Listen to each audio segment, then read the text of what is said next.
My name is Alexa Antonini, and I graduated from West Forsyth High School in 2016. I am currently the managing partner at the Outback Steakhouse in Cumming, Georgia. So I actually did not go to college. Actually, I take that back. I went to college for 2 semesters, and it was just not the route for me. I started at this job when I was 16. I was still a sophomore at West Forsyth. I was waiting for every age requirement to move positions because I started right at 16 and each position has an age requirement. So as soon as I turned 17, I was like, get me something else. Like, I'm tired of hosting, you know? So I just kept bouncing up, and then it finally took me into the management role. And again, just trying to make the most of where I was at in life, and that was here. So I took it.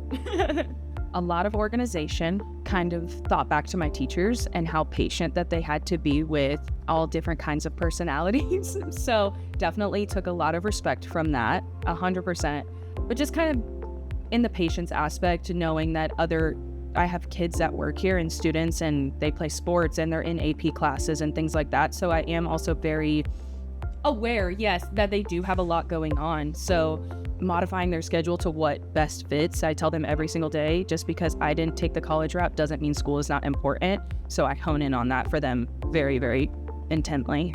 Obviously organization, but the time aspect of things, and just knowing that there are things to prioritize, whether it be, again, going back to school and like projects, that's a priority over homework or things like that. It allowed me to kind of break down like, hey, like mentally compartmentalize everything that I had to do. So I guess that's where the organization piece does come in as well. I don't think I had the best attitude in school at the time. I'm not even gonna try to fib about that. I had teachers that I looked up to. I want to be that person for somebody else, trying to be the most positive, the most patient with those, because I have a lot of students that are here, so they go to all different schools around the county. So I think being that role model for them in the best way possible, but also holding them accountable for things that are in their job description, or even if they're like, hey, I do have homework, okay, get out of here, go, like, what are you doing? Like, you know, stuff like that. So using teachers as a good example for that, just being more gracious with students, or I guess my employees, but their students. I don't know if this is going to be allowed to say, but put the phone down and communicate with people in front of you.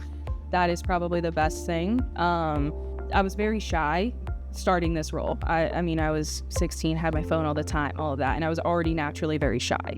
So being here and in this job for as long as I have at this point, coming up on 11 years, it has forced me to be more aware of my surroundings and actually engage with the people that are standing side by side with me, and even people that I don't know, and just communicating with them. Communication.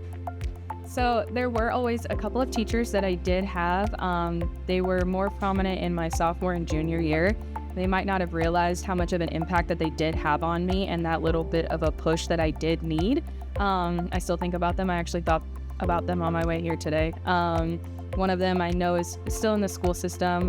His name is Mr. Moore. He was at West Forsyth. But again, he just had that gentle touch and just seemed so genuine that I don't want to cry. It made me more appreciative for the teachers that I did have, and I look back on that and I'm like, wow, okay, I'm here today because I had that little nudge that I needed early on. So okay.